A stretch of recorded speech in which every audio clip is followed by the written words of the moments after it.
liée à la parole. Le soir de Pessah, qui est fondamentale. La deuxième, c'est de manger la matzah. C'est peut-être une mitzvah qui nous reste de la Torah, de manger une quantité de nourriture, 30 grammes, le soir de Pessah. La troisième, c'est le maror. Et la quatrième, c'est de dire le Hallel, de dire un chant de Hallel à la fin de la Haggadah. Donc on a Haggadah, parole, manger, matzah, maror, les herbes amères, et le quatrième, le Hallel, qui est un chant de gloire à Dieu.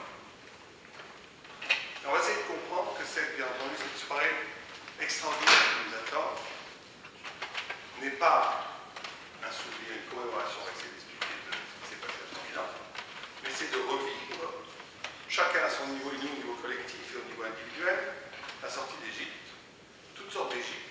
On va essayer d'expliquer aussi qu'est-ce que c'est l'Égypte, duquel on doit sortir. Et donc la première problématique de la Haggadah, c'est le rapport à la parole. Et dès le début, on voit qu'il y a un problème de la parole. Moshe, avant la libération, bégaye. Il bégaye, il ne peut pas parler. Ce n'est l'Oish Dvarim Anochi, je ne suis pas un parleur.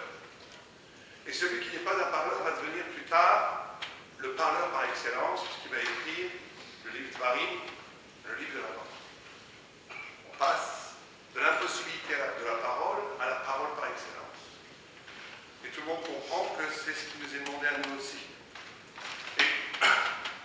Et il faut se poser aussi la question, pourquoi Moïse bégaye? On dit bien plus que ça, on dit que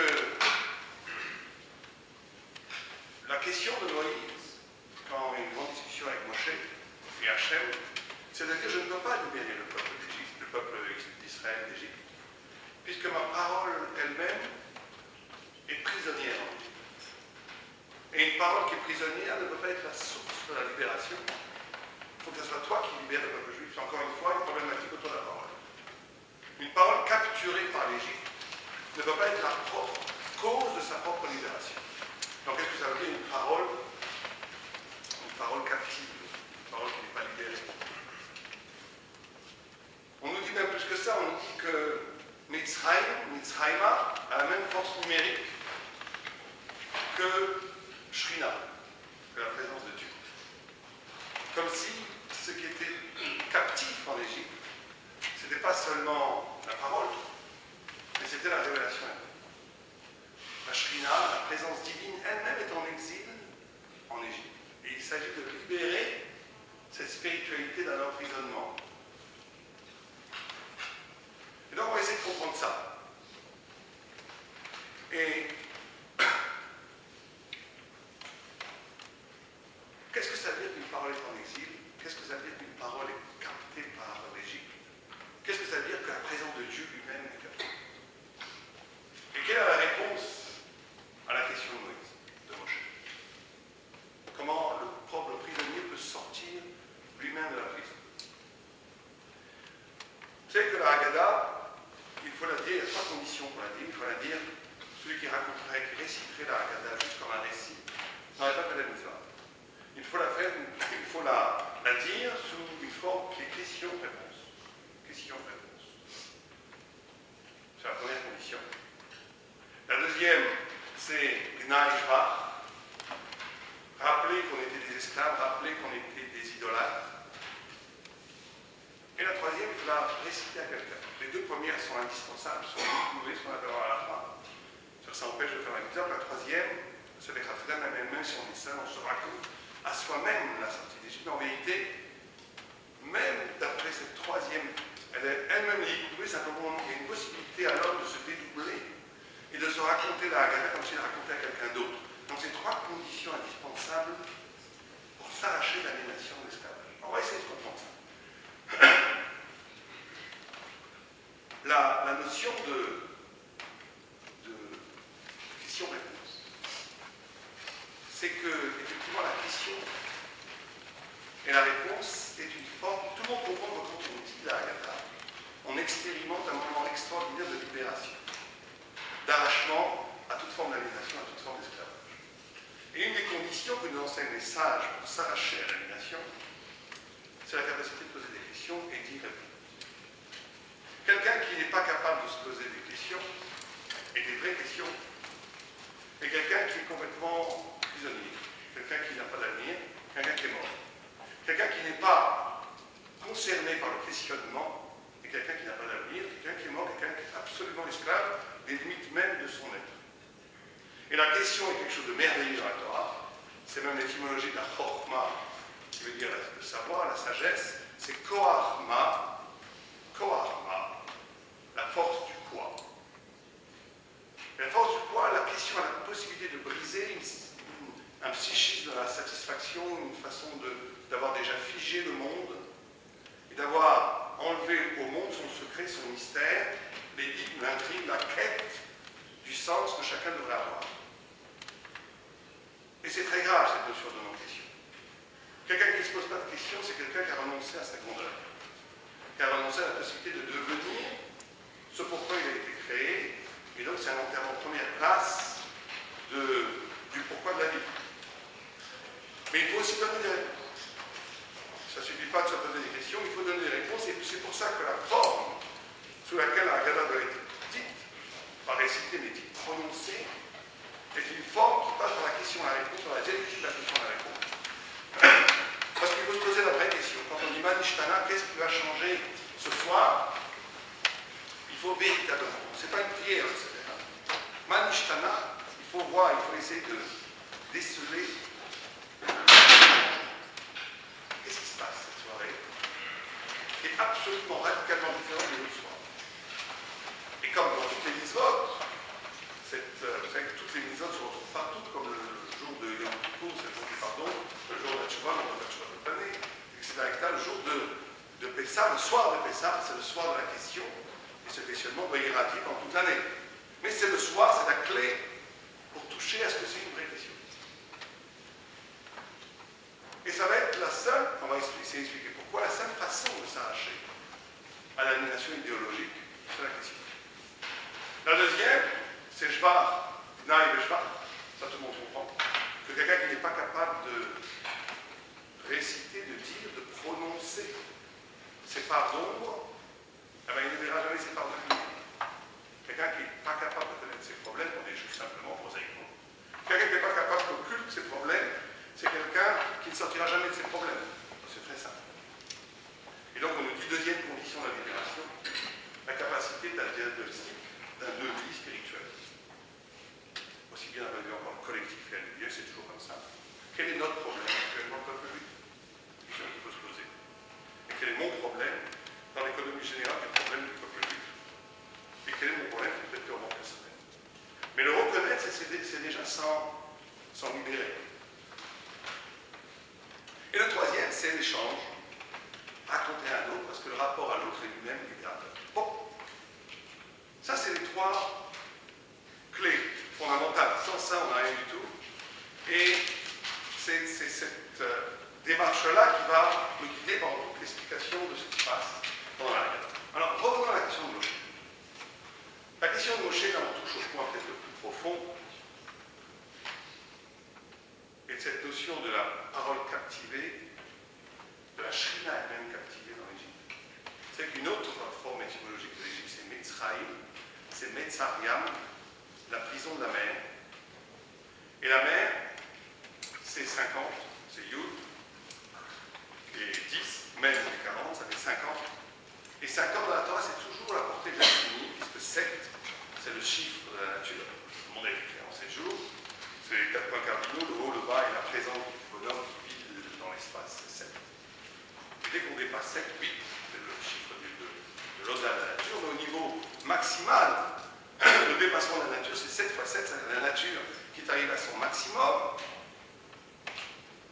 7 au carré, 49, et après on dépasse. C'est pour ça que le chiffre 50, vous avez toujours la relation de la divinité. 49 jours, après la sortie d'Égypte, on reçoit le 50e jour de la Torah, 49 années, la 50e année, c'est le jubilé, 49 portes du savoir, la 50e porte, c'est la présence de Dieu lui-même, etc., etc.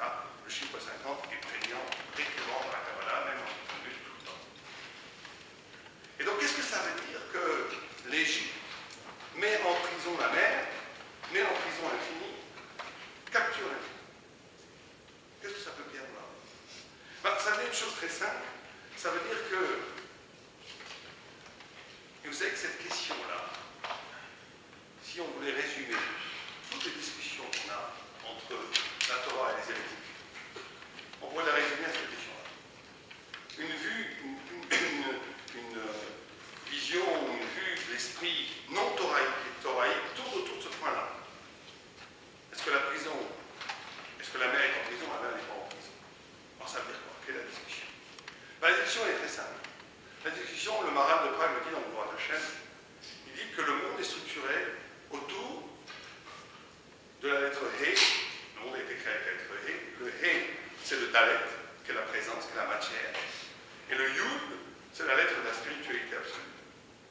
Et ce qui est extraordinaire, c'est que le Yud, qui est la lettre de l'infini, de la divinité, crée le He.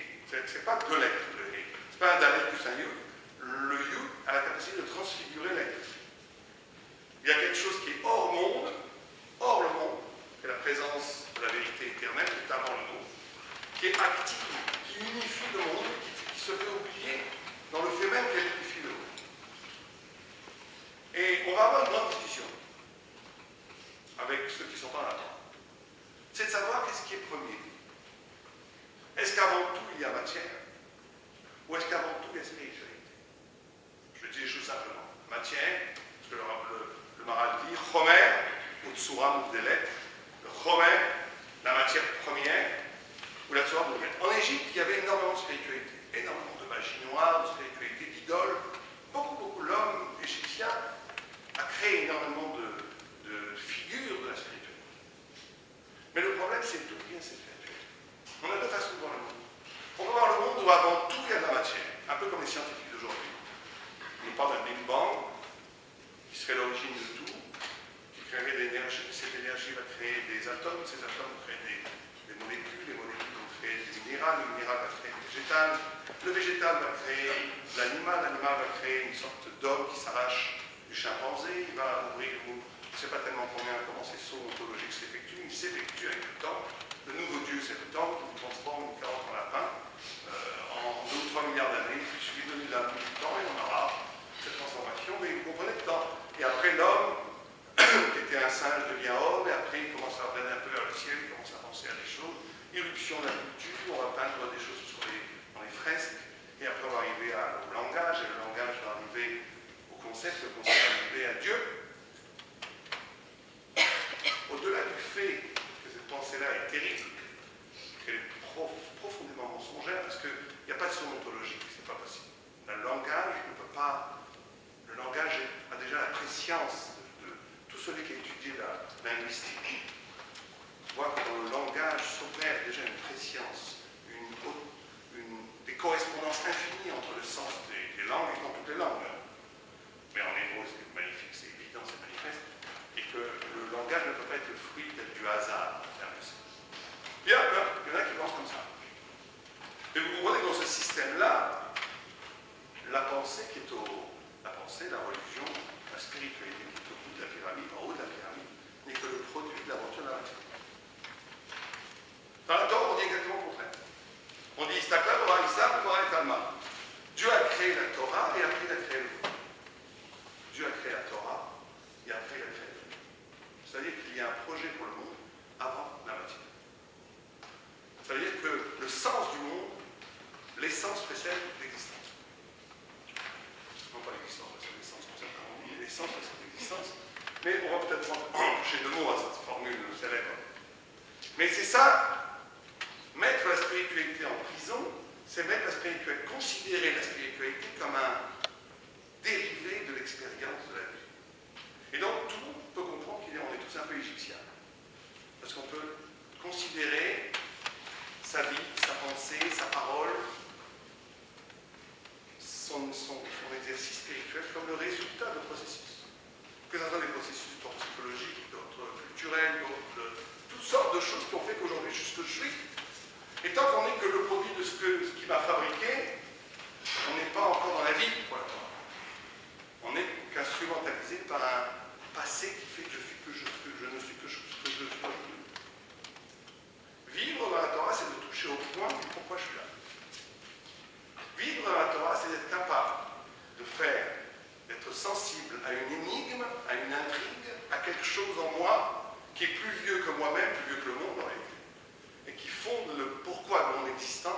un moment donné, je touche à ça.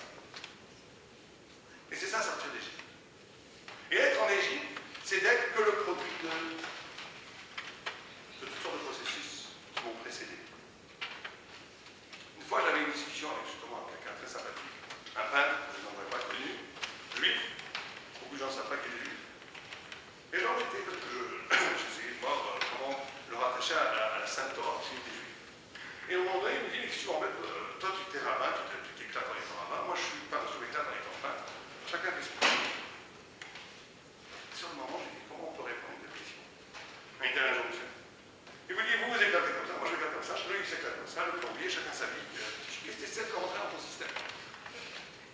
Sur le moment, j'ai dit, c'est pas bête, qu'est-ce que je peux lui répondre? Et après, j'ai réfléchi. J'ai dit, c'est exactement ça. Cet homme-là est dans une vision égyptienne où il considère qu'il n'est que le produit de tout ce qui s'est passé. Il est ce qu'il est, il est le produit de la vie. Il y a un atome qui a fait comme ça, un cheminement qui est arrivé plusieurs milliards d'années. Ça a donné ce peintre, et un autre qui a donné un rabbin, et un autre un curé, ça va. Mais dans ce système-là, il n'y a plus de liberté. Tout le monde comprend qu'il ne peut pas avoir de liberté dans ce système. On n'est que le produit du passé, que le produit des causes qui m'ont créé. Alors que si on dit attention, tu es juif. Et si tu es juif, il y a un pourquoi qui dépasse ta liberté, une responsabilité de répondre au pourquoi tu as été créé, qui est plus profond, plus fondamental que ta liberté. Tu ne peux pas me dire, moi je suis pas, je m'éclate, toi tu es rabbin, tu t'éclates, chacun fait comme il veut. Donc c'est ça la discussion.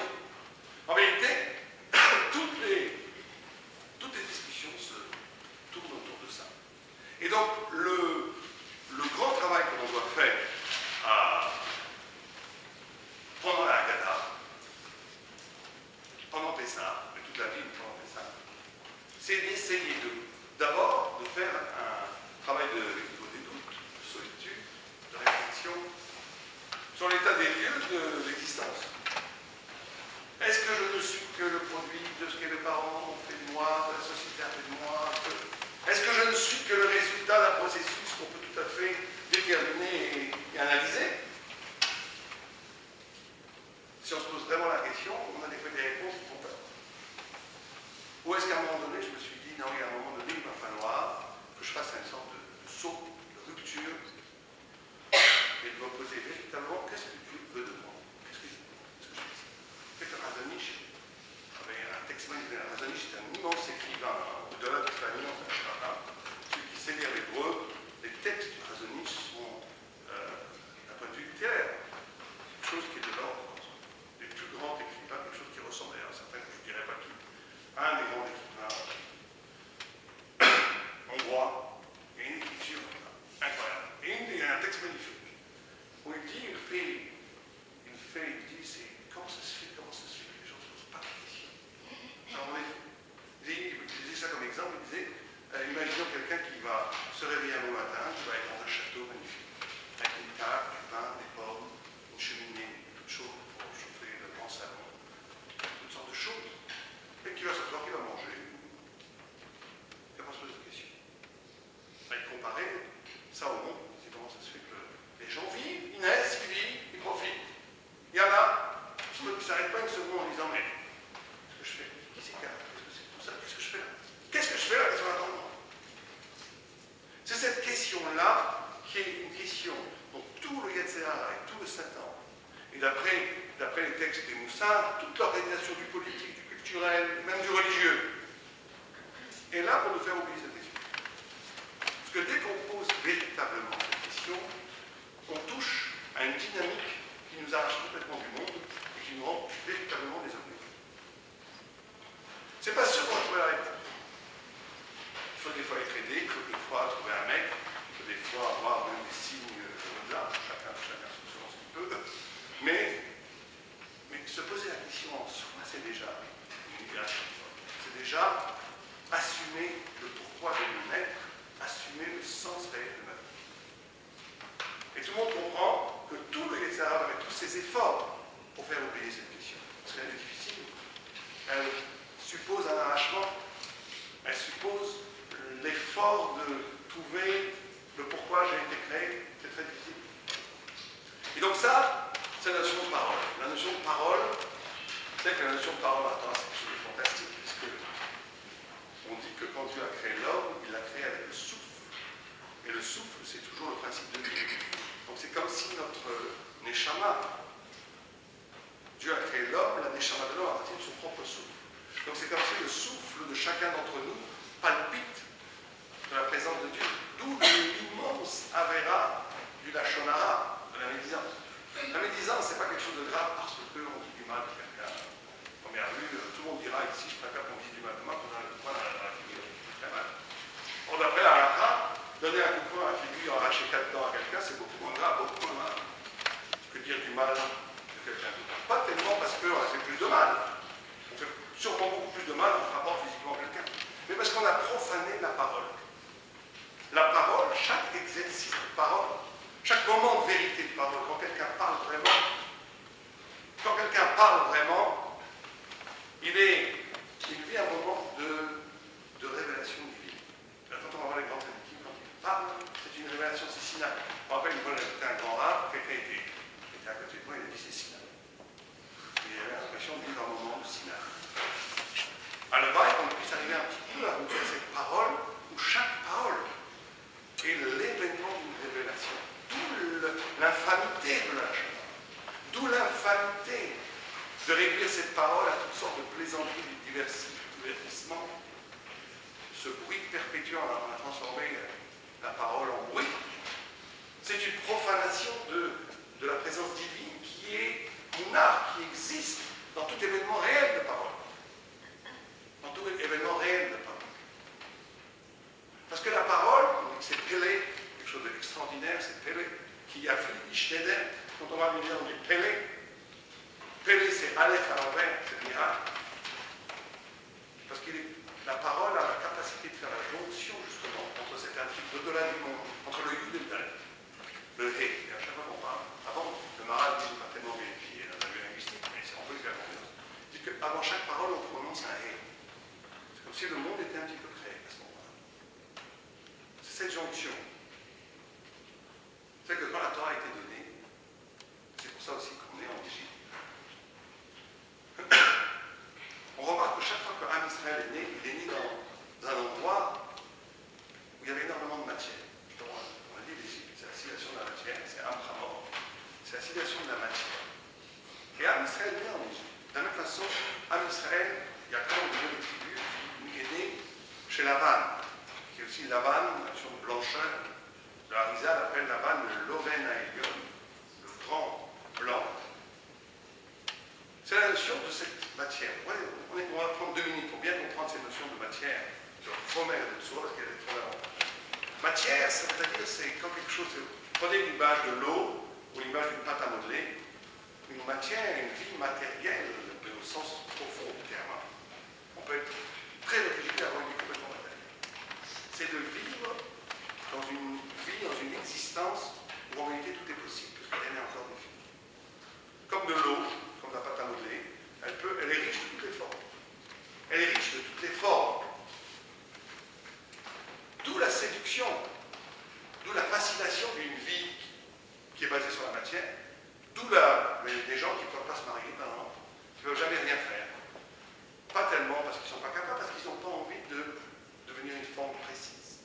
Ils veulent rester riches de toutes les potentialités.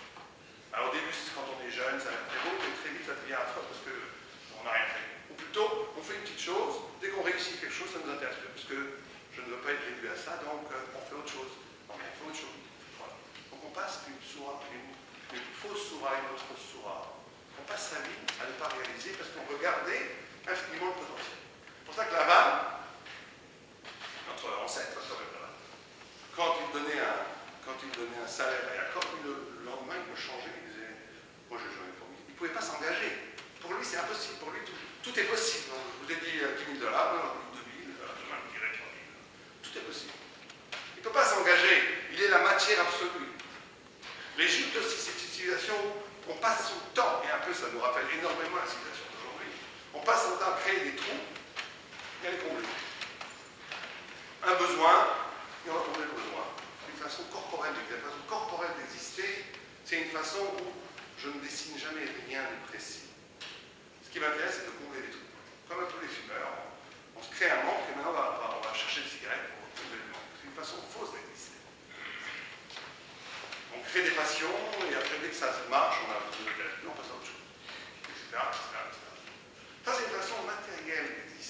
même si ça peut être très sophistiqué, même si ça peut être très élégant, très cultivé, et même fascinant. C'est cette liberté absolue, mais qui ne règne pas. D'où la difficulté de la Tsura, avec tout le mythe de Don Giovanni. Je ne sais pas si on a parlé de Don Giovanni, Don Juan de la cour de Torah, mais la Torah, elle peut tout analyser. Don Giovanni, c'est ça son problème. C'est pas, il ne cherche pas du tout comme les gens croient. En tous les cas, la lecture de la Torah de Don Giovanni, on va faire un Don Giovanni caché. Il ne cherche pas du tout le plaisir. Ça, c'est des ragas. Il cherche l'expérience, la fascination du futur. Mais dès que ça aboutit, il devient un froisson. Et il veut assumer cette liberté jusqu'à la fin, puisque même quand on vient de dire Don Giovanni, fait tchouva, il dit non, manger la viande, je reste libre de mon infini. Don Giovanni, fait tchouva, non, jusqu'à la mort. Au moins, lui, c'est comme disait le Rabbi Cox quand il parlait de Paro, il disait quel rachat magnifique. Voilà, un vrai rachat, pas un petit rachat, un vrai rachat. Jusqu'au bout, il assume cette dimension d'infinie liberté. Fais tchouva, tu vas mourir. Voilà. Faire tchouva, c'est me définir, c'est pas ma liberté d'infini. Je veux être infiniment libre, n'être soumis à aucune forme. Je suis infiniment libre. Voilà, c'est facile. Mais à la fin, ça ne devient rien. C'est le blanc. C'est le blanc. On n'a rien fait. On a éprouvé en potentiel. C'est vrai que ça aussi, c'est. Il y a des gens comme ça, on les a mal élevés, la maman a considéré que c'était un génie. Et il ne fait jamais rien dans la vie. Pourquoi? Parce que dès qu'il va faire quelque chose, même si ça peut être. C'était un demi-génie, mais il va recevoir sa maman. Donc il peut faire toute sa vie, il dit moi j'aurais pu. J'aurais dans l'infini possible. Et je rate tout, je fais rien. Et donc on a en face la tsura radicale, la forme, qui elle est le sens. Mais d'un côté on se dit mais ça nous enferme. On va être que ça. Qu'est-ce qu'on fait avec les potentialités? Et d'où le grand secret de la Torah. C'est que le secret de la Torah, quand la Torah était donnée, il y avait des lettres. Et sur des lettres, il y avait des ktarim. Il y avait des couronnes. Il y a un mot très savant qu'on a oublié pour parler de ces couronnes. Et ces couronnes sont vides de sens. Au point où, quand Moshe Rabbeinu le reçoit, il ne sait pas ce que c'est. Et Dieu lui le projette dans l'avenir, il voit Rabbi Akiva, le grand Rabbi Akiva, qui était d'Oresh, des milliers dans la grotte à partir de ses couronnes. Et Moshe s'affaiblit, il dit voilà, la Torah a été pervertie, j'ai jamais vu ça. Et à la fin, quand on voit Rabbi Akiva, mais d'où tu sors tout ça? Il dit Alacha Moshe Missina, on est tous sur Moshe. Et là, Moshe, il est content. Il va faire la paix, on ne comprend pas. Premièrement, il aurait dû crier menteur, j'ai jamais dit ça, non, il est content. Ce qu'il comprend à ce moment-là, qu'il a dit, que de dire Rabbi Akiva, mais il s'en est pas rendu. C'est l'infini pouvoir de la Torah, comme si le pouvoir dire excède le vouloir dire, le potentiel. C'est ça une vraie parole. Une vraie parole de Torah. Si vous n'entendez que ce que je veux vous dire là, c'est une catastrophe, c'est un très mauvais film. Si vous avez entendu des choses que moi je n'ai pas pensé, que vous allez me voir après, c'est intéressant ce que vous avez dit là. Tiens, oui, c'est vrai que c'est intéressant. Oui, c'est moi j'ai pensé. Non, il y a quelqu'un d'autre qui a dit moi j'ai pas pensé, c'est tout. Mais une parole inspirée doit être une parole qui est plus riche que la volonté de l'orateur. Sinon, c'est pas une parole de Torah. C'est pas une parole de Torah. Sinon, c'est la littérature. Le pouvoir du sens, c'est le contrôle du sens. Mais ça, c'est possible. Pourquoi? C'est à cause de ces couronnes. Ces couronnes, le blanc dans la Torah, c'est que si vous avez un Sefer Torah, où deux lettres se touchent, le Sefer Torah est pas soumis. Pourquoi? Quelqu'un a une idée pourquoi? Je vais vous faire un peu. Pourquoi? Pourquoi si deux lettres se touchent, le Sefer Torah est pas soumis? Aucun problème. On lit la lettre, le lettre. Pourquoi est-ce qu'il n'est pas soumis? Comment? T'as pas du blanc. Non, peu importe, il n'y a pas de problème d'interprétation du noir. Oui? Le blanc parle aussi. Le blanc parle aussi. Vous dites un peu comme Mozart. Ça fait. Parce que ça enlève des possibilités. Le silence chez Mozart, c'est aussi du Mozart. Oui, qu'est-ce que vous voulez dire? Chaque lettre. Oui, mais elle est là. Elle a sa place. Simplement, elle touche une autre lettre. Bon, vous avez dit la réponse en réalité. C'est parce que le blanc parle, j'ai bien aimé cette expression. Enfin, le blanc ne parle pas. Le blanc présente l'ineffable qui est absolument nécessaire à parler. On va dire comme ça. C'est-à-dire, on reprend. On avait dit, on a Don Giovanni à droite, ça a l'air sympa, mais c'est pas pour nous. C'est pas pour les juifs. On a la Tsoura à côté, on a peur. Voilà, la Tsoura, c'est définitif. Alors, on a la forme absolue. Ça y est, on m'a emboîté, on m'a frigorifié pour aller là-bas et pour l'éternité. Donc on dit la Torah, elle apprend ça, se parle bien avant nous. Et elle dit qu'une vraie parole de Torah, c'est quelque chose, c'est ça qui est difficile à comprendre.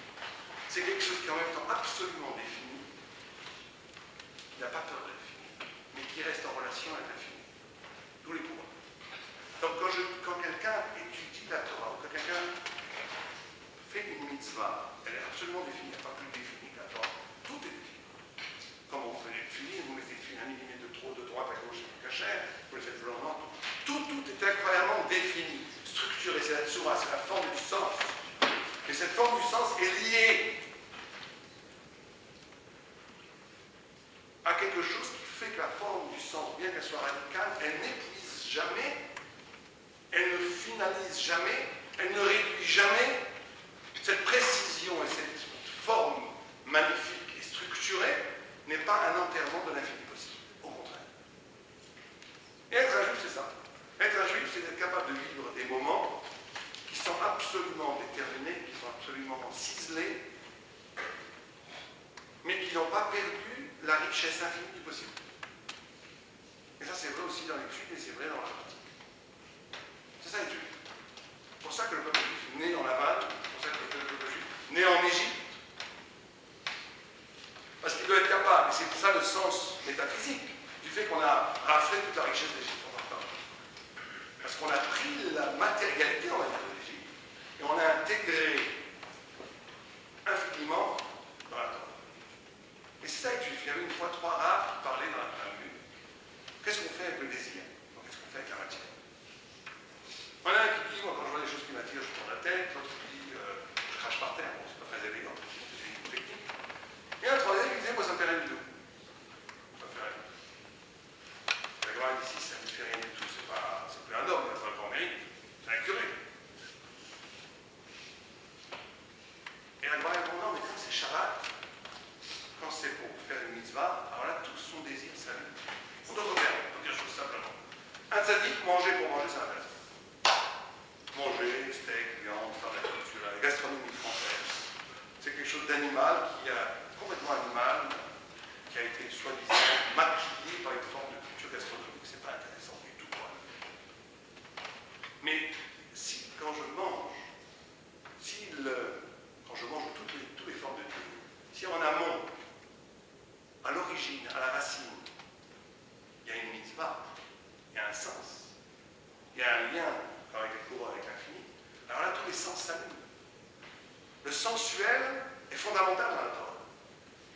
Au point où le Yerushalmi nous dit que c'est quelqu'un qui n'aura pas goûté les fruits, qui n'aura pas vu les paysages magnifiques que Dieu a créés, il sera puni. On va dire qu'il a manqué quelque chose, parce que le sens, ça va même beaucoup loin, c'est pas notre thématique, mais pour la Torah, c'est pas un hasard, même en français d'ailleurs, c'est le mot sens, au niveau sensoriel, au niveau du sens, au niveau intellectuel, le sens de la vie, le sens.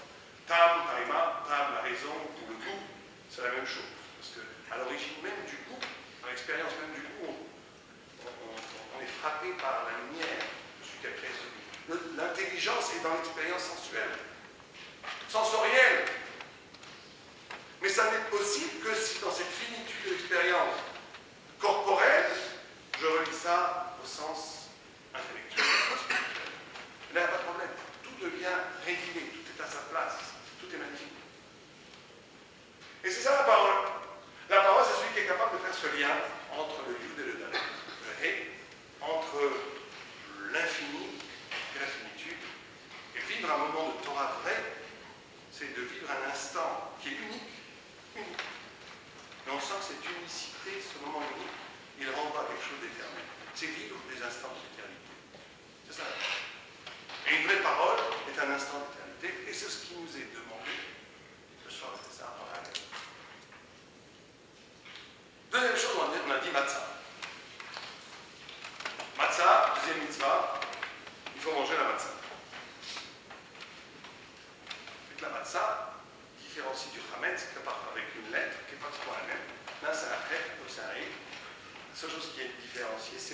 ouverture. Le chet est complètement fermé, le hé est ouvert en haut. Bon. Et dit le Maharal de Prague que la matzah, c'est ce qu'il appelle lui encore une fois, selon sa terminologie, la forme pshuta, parfaite, c'est une sorte de ligne, qui n'a pas de chitouf, qui n'a pas d'associé. Une matzah, c'est la pure farine de l'eau, c'est tout, même du sel à manger. Qui est une ligne pure. Bon, et alors, pourquoi ça nous libère? Je ne sais pas. Pourquoi ça nous libère? Alors, il y a deux choses dans la matzah. Une chose de liberté, c'est vrai qu'il y a une contradiction énorme. On nous dit, dans la Torah, on dit Charut à la Torah, que la Torah a été gravée dans les tables, écrit dans les tables, on dit Charut. Gravé. Et on nous dit que c'est la liberté. Al-Tikra Charut, elle a Charut. Elle n'est pas gravée, mais elle est liberté. C'est qu'elle est complètement contradictoire. Si on voulait donner une image de liberté, on prendrait un papillon, on ne prend pas des tables, c'est un effort sur la terre énorme, gravé dans le saphir avec des doigts d'acier, tu ne tueras point, tu ne convoites point la liberté. Si on se pose la question, qu'est-ce que c'est la liberté? C'est quand même la soirée de la liberté, qu'est-ce que vous direz? C'est quoi ici? Quelqu'un a une idée? Si je vous pose la question, c'est quoi ici?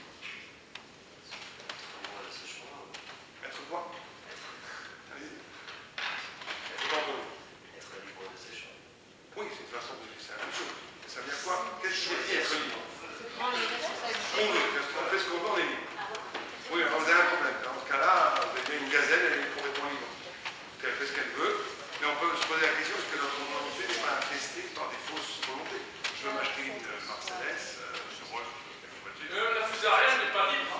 Comment? Elle revient à sa source, à sa racine. La fusarienne n'est pas libre, elle va où elle veut. Ça veut aller vers l'infini, achète une attention. Ouais. Sur terre. Donc il y a aussi le problème de qu'est-ce qu'est-ce que... refuse. Hein? On peut le faire Qu'est-ce que... librement. Quelqu'un a d'autres idées que sur la liberté? Franchir de barrières. Allez-y. Comment? On voit un bon chemin. La liberté, ça peut être un danger parce que dans la liberté, il peut y avoir une situation de n'importe comment, n'importe quoi, Oui, n'importe... mais là, vous faites des critiques sur les dangers de la liberté. Nous, on se pose la question, qu'est-ce que c'est la liberté? Pourquoi? Pourquoi les lois? Avoir des lois, ça veut pas faire quelque chose qui fait que je ne suis pas libre. Qu'est-ce que vous... Oh, monsieur Edith s'approche. C'est être soi. Voilà, c'est d'être soi-même. La liberté pour la Torah, c'est d'être soi-même. C'est aussi simple. Quelqu'un qui va vivre en procuration, qui va vivre pour le regard des autres. Quelqu'un qui va... C'est quoi un esclave? Il va faire un travail pour quelqu'un qui n'est pas lui. Physique, mais c'est pareil spirituellement, intellectuellement. Quelqu'un qui connaît des gens qui courent depuis 30 ans à faire ce que leur maman voulait qu'ils fassent. Et leur maman est morte depuis 10 ans, et c'est une maman tunisienne. Ils continuent à vouloir faire ce n'est pas libre. Être libre, c'est de... Alors regardez comment la Torah, comme ça va. Si on dit que Charut à la Luchot, gravé dans les tables, c'est la liberté. Et qu'on dit que la liberté c'est d'être soi-même, qu'est-ce qu'il en résulte? Que quoi? Que la loi c'est moi-même. Que la loi c'est la liberté, c'est ce que dirait moi. Et donc ça c'est la deuxième chose qu'il faut comprendre avec ça, que les mitzvot ne sont pas des tzibouïs. Il n'y a pas écrit un droit de tzibouïs. Ce n'est pas des ordres. Ça en hébreu, vous avez une forme grammaticale, vous avez comme dans Mishpat, vous avez le Shofet, le Mishpat, vous avez tout le système c'est Mishpat. Et bien dans le mitzvah c'est pareil. Vous avez le Metzavé c'est Dieu, le Metzouvé c'est nous, et vous avez le Tzibouï qui est l'ordre, tout ce qui fait tout ça c'est la mitzvah. Tout ce qui unit tout ça c'est la mitzvah. C'est que la mitzvah, et ça la merveille de la mitzvah, révèle ce que je suis au plus profond, tout en me connectant avec Dieu, et c'est ça la joie. On va prendre une minute pour expliquer ça. Je vous donne un exemple. Pourquoi est-ce que vous assassinez pas la personne qui sort de toi? Est-ce que c'est parce que Dieu a dit tu ne tueras point? Notre Yetzar, sixième commandement. Un peu oui, mais c'est aussi parce que si vous le faites, vous vous détruisez vous-même. Vous êtes incapable de de tuer, enfin j'espère, si tout le monde est incapable de tuer. Non mais même son témoin. On peut considérer que chaque personne ici, surtout dans une synagogue, ne va pas tuer son voisin de droite, même s'il l'énerve beaucoup, pas parce que Dieu a dit tu ne tueras point, pas seulement parce que Dieu a dit tu ne tueras point, mais aussi parce que tuer serait la destruction de son identité spirituelle au plus profond. Vous comprenez ça? Si vous tuez quelqu'un, vous n'êtes plus vous-même. Donc tu ne tueras point, ça constitue ce que je suis. Ça, tout le monde le comprend. Certaines personnes ici, je suis sûr, dans cette salle, le comprennent aussi par Shabbat. Les gens ici, je suis sûr qu'ils ne pourront plus vivre sans Shabbat. Ça fait partie de ma vie sans Shabbat, ça aussi. C'est assez facile. Bon, il y a d'autres choses plus difficiles. Parce que vraiment, on pourrait vivre sans expliquer. Bon, peut-être. Mais des choses très très difficiles. Mais le tzaddik, comme ça qu'on connaît, hein, c'est qu'il est capable justement d'intégrer chaque mitzvah comme une manifestation de ce qu'il est au plus profond. Pour ce qui est évident pour tous, je ne peux pas tuer, c'est quelque chose qui me définit. Et bien, mettre une filine, ça me définit autant. Enfin, de façon plus subtile. Shabbat, et autant, chaque mitzvah. La mitzvah est là comme lieu de révélation de ce que je suis moi-même, mais pas comme un épanouissement personnel. C'est pas simplement ce que je suis moi-même en tant que le moi-même psychologique, mais le moi-même qui est en relation avec Dieu. Vous savez que la joie n'existe à la Torah, il n'y a qu'une façon d'être joyeux à la Torah. C'est quand même cette rencontre entre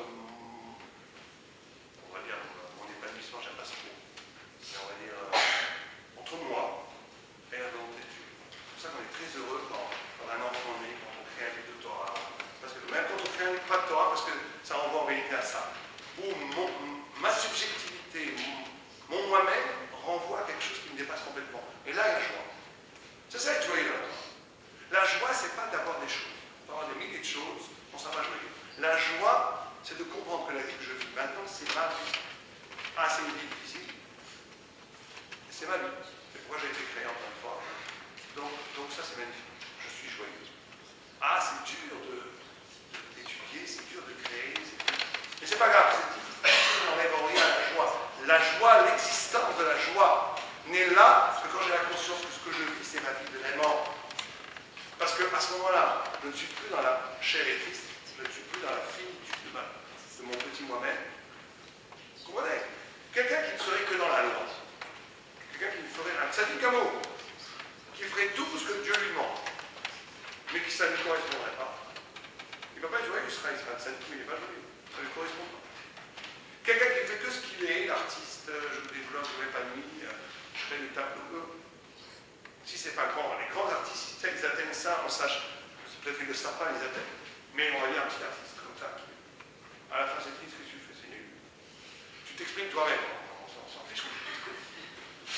Là où ça devient intéressant, c'est quand l'expression de ce que je m'exprime renvoie à quelque chose qui est de l'ordre de l'au-delà du monde. C'est pour ça que ça parle à tout le monde d'ailleurs. C'est pour ça qu'un grand artiste parle à tout le monde. Parce que tout le monde reconnaît dans sa subjectivité la plus totale ce qui nous concerne tous. Et dans la Torah, c'est toujours comme ça. Quelqu'un qui étudie la Gemara, c'est capable de plus dans le Simcha que quand on a une kushia et qu'on dit qu'on a une problématique à régler dans la Gemara, qu'on donne une réponse. Quelle est ma réponse?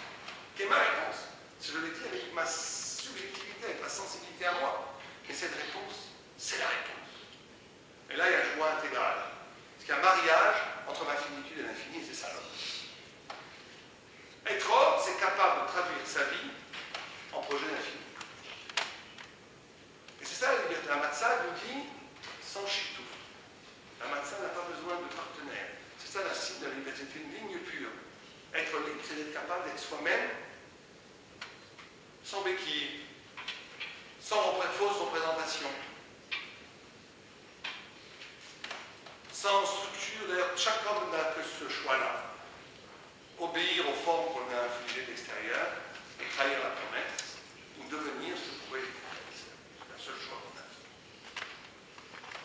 Et la matzah nous dit, alors on y arrive, c'est ça qui est intéressant, on n'y arrive que si on court-circuite le temps. Parce que la matzah doit être avec un certain nombre de temps très rapide. Et on nous dit,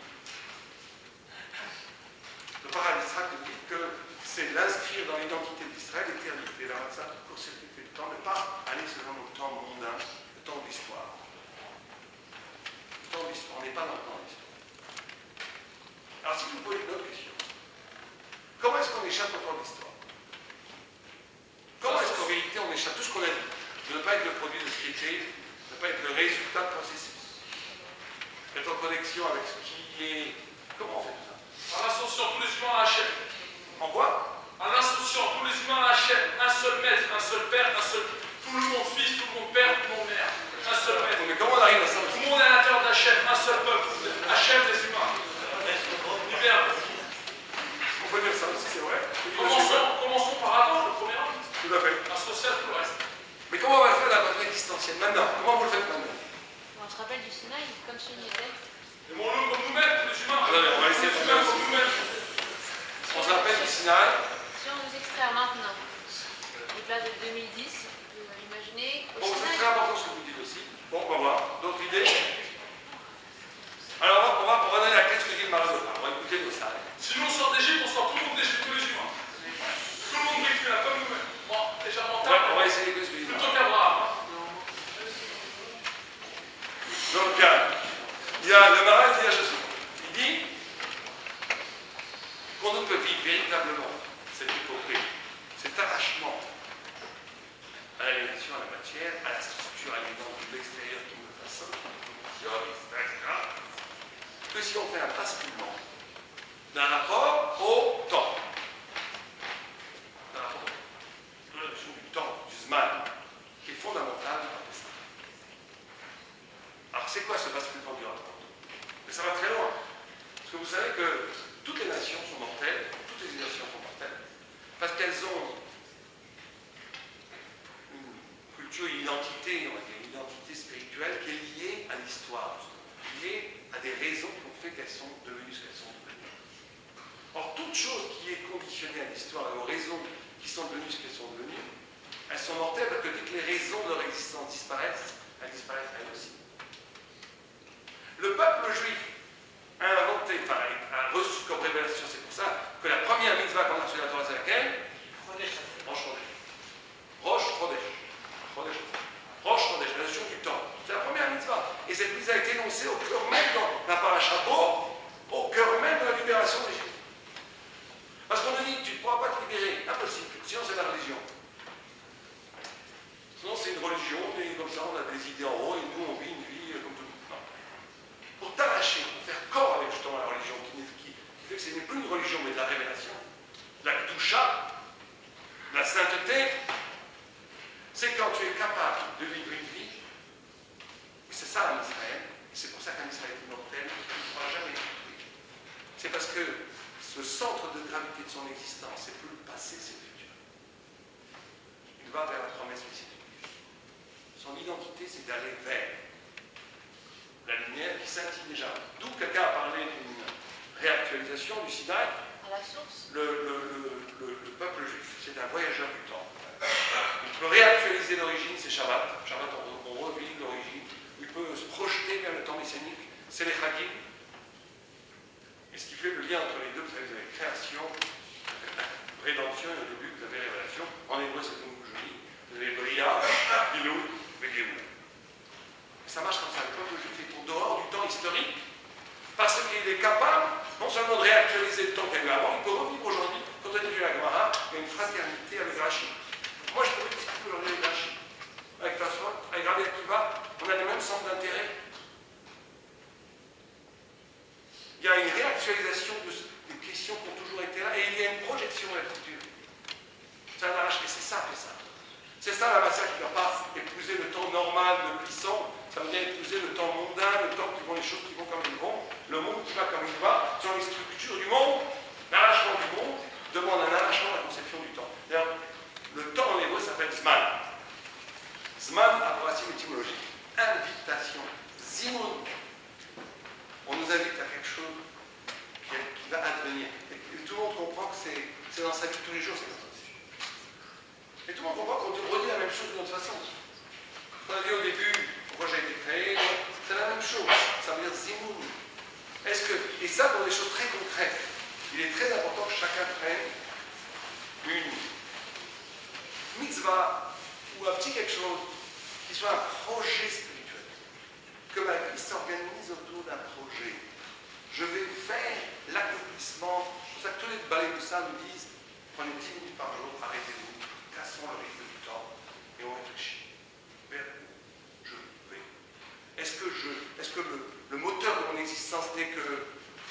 une balle de billard, on m'a poussé par-ci, il y a un moment donné, je dis j'arrête. Comment je vais essayer d'aller vers un but spirituel? Ça, c'est la matzah.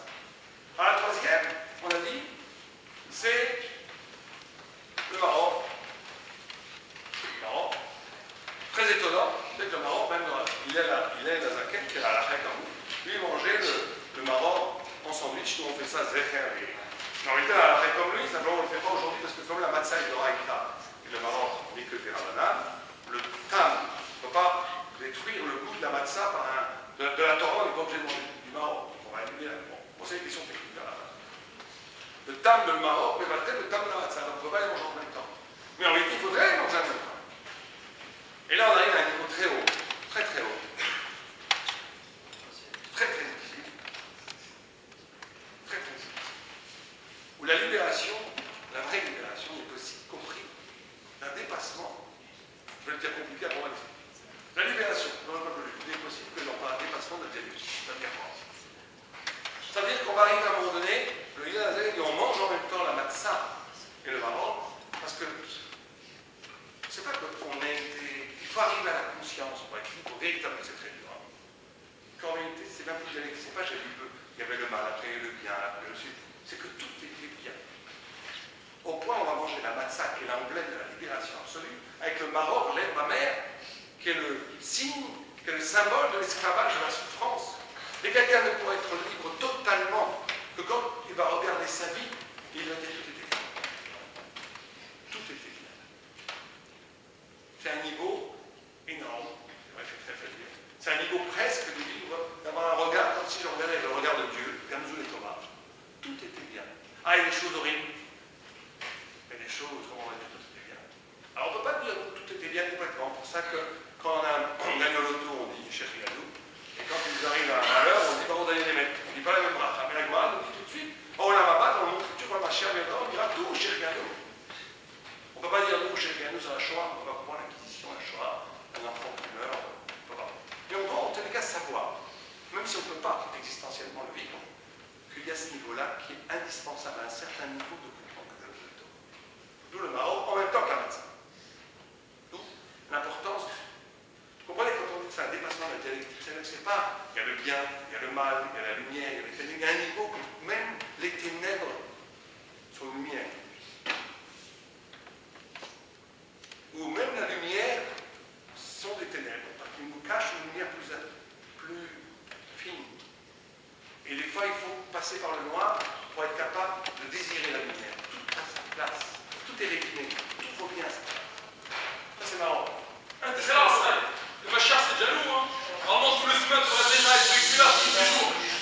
Pour qu'Hachem soit Brit Mila, dans son ensemble. Qu'Hachem soit lui-même libre de le venir, qu'il fasse Shabbat, qu'il fasse le reste pour nous-mêmes. On les aime, les humains. Voilà, et puis à ce moment, les seuls qui dignité. Pedra Hachem, le Machar, le Machar. Quatrième, c'est nous. Quatrième, on va la faire très vite.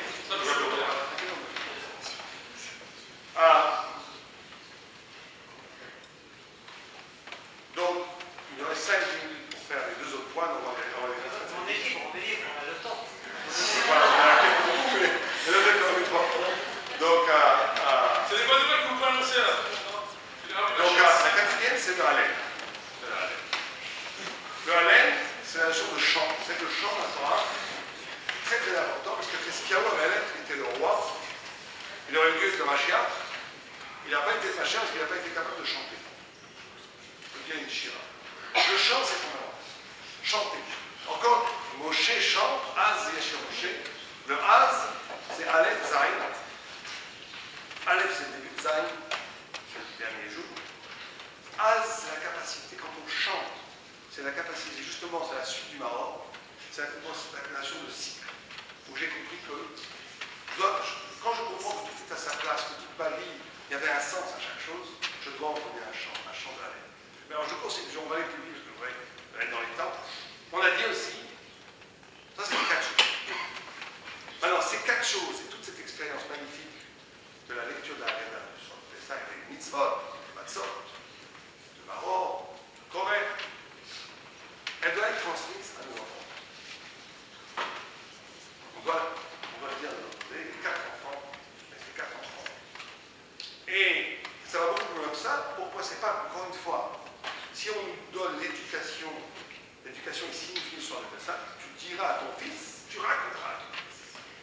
c'est que ce fait de raconter à son fils, c'est partie intégrante de la liberté elle-même. C'est pas un rajout, je ne sais jamais un rajout. Pourquoi? Alors le parrain Yitzhak explique, il dit, et le Rambam, il amène un Rambam extraordinaire, ou un Rambam qui dit que notre Torah nous l'hébreu. Pourquoi? Parce que tout le monde a vu le mont Sinaï. C'est pas comme les autres religions où un prophète est monté dans la montagne, il est descendu, il a dit ouais, j'ai vu des choses. Non, nous on a tout vu. Mais le Rambam pose une question, il dit mais nous on n'y était pas. Alors les mystiques ont une autre réponse. Même Tosfot, vous savez que pour l'événement sinaïque qui est tellement fondamental dans la Torah, Tosfot pose la question, il dit comment des convertis Birlad peuvent étudier la Torah? C'est impossible. Il faut avoir été au Sinaï pour étudier la Torah. Donc un converti ne pourrait pas étudier la Torah. Et il répond ben, les âmes des convertis étaient au Sinaï. Au point, les âmes des convertis. Et c'est un Tosfot, c'est pas une Zohar. Tosfot, pour ceux qui connaissent, c'est un texte du Pshat, du premier niveau d'interprétation. Tellement que c'est fondamental. On ne peut pas être juif sans Sinaï. Bon, mais le Rambam ne se satisfait pas de cette réponse. Il dit mais les enfants vont savoir la vérité parce que leurs parents vont raconter aux enfants ce qui s'est passé au Sinaï. Et un père et une mère ne mentent pas à leurs enfants. Tout à fait surprenant, un Rambam. Tout à fait parce que tout le monde comprend que le Rambam essaie de sortir du système de preuve. Il dit nous, on n'a pas besoin de passer par la preuve. On a une relation charnelle avec Dieu, on a une relation physique avec Dieu. On a vu. Et tout de suite, il encloche, oui, mais alors quand les parents, mais les enfants, ils n'ont pas vu, alors qu'on arrive à une preuve, oui, mais les parents ne vont pas mentir à leurs enfants, donc ça se contredit bien, donc on arrive à la preuve. Et en plus, derrière Haggai, on voit plein de parents qui mentent à leurs enfants. Plein. Donc qu'est-ce que ça veut dire que les parents ne mentent pas à leurs enfants? Alors le paradoxe qui dit que la relation père-fils, mère-fille, enfant-parent, c'est la relation de la sortie d'Égypte depuis Sinaï. En d'autres termes, et c'est ça qu'il faut retrouver dans le soir de Pessah. Quand un enfant écoute ses parents, il reçoit la Torah, il reçoit ses paroles, même quand il n'importe. Je dirais à ma petite fille de 3 ans que dans le placard il y a un tigre, elle va me croire. Elle n'a pas besoin de preuves. Elle accepte, c'est cette notion de Emuna qu'a la relation. C'est pour ça qu'il ne faut jamais trahir ses parents de ses enfants. Parce que si on trahit ses enfants, ils ne vont plus croire. Quand ils ne vont plus croire, ils vont dire je vous donne une preuve. On m'a donné une fois, on n'aura pas 2 fois. Et donc on va leur saper beaucoup plus que le fait que la transgression morale de trahir ses enfants, on va saper la possibilité de Emuna, c'est ça qu'on va faire, c'est une catastrophe. Pour la nécessité absolue d'être intègre avec ses enfants. Parce que c'est protéger leur capacité de Emuna. Alors la Emuna, c'est l'essence même de la Torah, ça va même beaucoup plus loin. Vous savez que pour la Torah, la faculté de penser n'est qu'un dérivé de la Emuna. On va faire un concours sur ça. C'est pas que la Emuna n'est pas comme la foi. Je crois que tu crois, pourquoi tu crois. La Emuna, c'est un état de relation avec Dieu qui permet à l'homme de penser. Pour nous, à l'origine même du pouvoir de penser, il y a la Emuna. Bon, ça on va expliquer, on va pas le faire. Mais en tous les cas, ce qui nous intéresse à nous, c'est que dans la relation du père-enfant, parent-enfant, s'opère une relation de Emuna. C'est ça qu'il faut retrouver. Et vous savez, les quatre enfants, l'un, le rachat, ça va complètement illustrer notre propos. Le Beth Alevi explique de façon extraordinaire la question du rachat, la réponse de la reine. C'est le rachat, il dit Mazot lachem. C'est quoi pour vous cette sortie d'Égypte? On lui répond c'est pour ça que Dieu nous a sortis d'Égypte. Quel rapport? Alors le Beth Alevi explique comme ça. Il dit le rachat, il a une vision égyptienne. Il croit qu'on fait l'Égypte, on fait le Seder, pourquoi? Comme un souvenir, une commémoration parce qu'on est sorti d'Égypte la première fois. Donc s'il croit que pourquoi est-ce que quand je décris les millions égyptiennes, il croit que l'acte spirituel de commémorer, de faire le Seder, c'est une commémoration. Je fais ça parce que je suis sorti d'Égypte, maintenant je me rappelle de ce qui s'est passé la première fois. Donc il y a une question, il dit bon, il s'est passé d'autres choses depuis, il y a eu la Révolution française, on pourrait penser à autre chose. Qu'est-ce que vous parlez tout le temps depuis 3000 ans, on va parler encore? Sa question, elle n'existe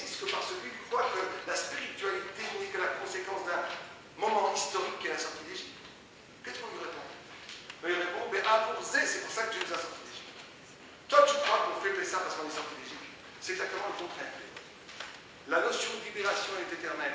La notion de Géoula, elle est là. Abraham mangeait les matzot à Pessah, bien avant la sortie. Mais comme Dieu ne voulait pas qu'on vive dans les nuages, il a créé un événement historique qui s'appelle la sortie d'Égypte, pour que donner une incarnation physique, historique, à un élément spirituel qui existait bien avant. Vous voyez la discussion entre le rachat. Et là, on voit l'image de rachat qui est bien, c'est pour ça qu'il nous a sorti d'Égypte. Mais on ne peut retrouver cette certitude qu'à travers la Hébreu. Qu'à travers la Hébreu. Et on fait la même réponse à celui qui ne sait pas Rino de Delichon, parce que derrière la regarde, nos amis qui nous disent que le rachat n'a pas de vraie question. C'est comme s'ils n'avaient pas de vraie question. Ces questions, c'est juste parce qu'il veut se rendre pas tout, il veut s'extraire de l'obligation. Il n'a pas de vraie question. Et donc, l'éducation est fondamentale dans l'histoire de Pessah, pas tellement au niveau pédagogique, de rappeler quand il est sorti d'Égypte, de faire passer le témoignage, c'est aussi vrai. Mais parce que dans ce jour, au cœur même de la relation père, fils, mère, fille, parent, enfant, se joue le lieu même de la révélation de la Emouna. De cette faculté d'une parole qui est accueillie en pure virginité, en pure vérité, qui ne passe pas par la critique. Il faut, la Torah est évidemment l'esprit critique, mais après, il faut être capable d'abord d'écouter la parole en virginité absolue. Et ça, c'est aussi une clé de libération. Et on finit le Seder en versant une coupe de la 5e coupe, qui est, bien entendu, celle qu'on a parlé de l'origine, du futur. Bon, on finit enfin un lien. Et on va finir avec ça. Le SMAP pose la question, il dit où est-ce qu'on a l'obligation, il est 613 mitzvahs, de croire, pas simplement de croire, mais d'espérer quotidiennement la vie du Messie. Et il pose la question, il dit où est-ce que c'est écrit ça? Où est-ce que c'est écrit? C'est pas écrit dans la Torah, mais il dit oui, c'est écrit. Où est-ce que c'est écrit? Dans Anochi Hachem. Je suis ton Dieu, qui t'ai sorti d'Égypte. Quel rapport? Alors certains disent, le rapport il est, puisque je t'ai sorti d'Égypte, Dieu a commencé une libération. Or, comme Dieu est absolu, il ne va pas faire les choses à moitié. C'est sûr que cette libération, plus tard, va aboutir vers la libération universelle, qui est l'image messianique. Bon, c'est une explication qu'il faut. Mais quand on lit le texte, il ne parle pas du tout de la sortie d'Égypte, il dit Anochi Hachem. Alors, où est le Messie dans Anochi Hachem? Où est le Messie dans Anochi Hachem? Je suis Dieu. On voit le Messie. Parce que le Messie. Tout l'ensemble est Hachem. On nous dit, parce que la relation avec Dieu, en soi, elle est libératrice. Il n'y a pas de relation avec Dieu qui soit éminente, et même plus que ça. Quelqu'un qui est religieux, qui sert le bon Dieu, et qui se sent pas libre, c'est qu'il ne sert pas le bon Dieu. Une relation avec Dieu, par définition, en essence, est rédemptrice. Elle amène à gagner. Donc quand Dieu dit Anochi Hachem, est déjà annoncé dans la manifestation de Dieu, la libération universelle qui est ici, parce que la manifestation de la divinité engendre par nécessité l'arrachement à tous les esclavages. Quand je suis avec lui, je suis hors monde. Je ne suis plus déterminé par lui. J'ai une relation avec quelque chose qui transcende, qui dépasse tout. Et le soir de Pessah, c'est ça qu'on doit faire. On va faire le lien entre Yetziat Mitzrayim, Mashiach, parachever cette révélation qui est constante et qui doit, de façon absolue, aboutir au messianisme. C'est pour ça qu'on sert la 5e coupe comme signe de l'espérance messianique qui est déjà mounach, qui est déjà présente dans la sortie d'Égypte elle-même. C'est Bezrat Hashem, Shachariach, à ces choses-là. S'il y a des questions, vous pouvez poser des questions. Oui, allez-y.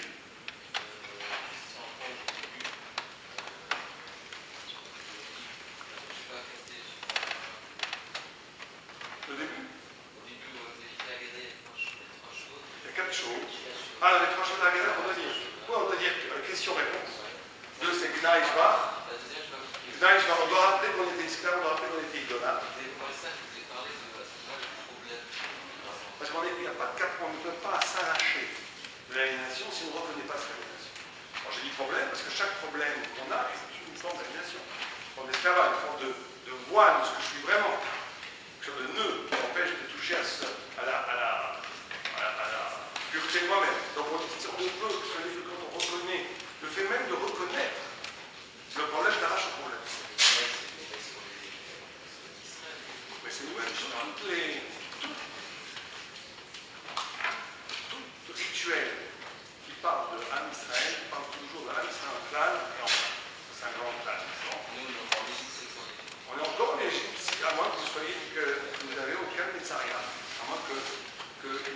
aucun élément de votre existence, de votre pensée, soit le résultat d'un processus psychologique.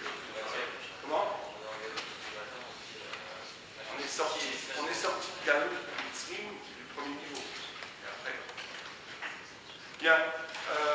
Est-ce que nous avons l'obligation de offrir ce que la chaîne nous a offert, l'étape de la loi et les 613 mitzvot à tout l'humanitaire, des animaux, les mammifères, fixés, subsistent, qui comprend qu'il y a la compréhension. Comme la chaîne de Kaloum, c'est la Torah. Kaloum, l'étape de la loi, c'est faire venir Hachem sur ce monde, tout ce qui est vivant, tout ce qui est en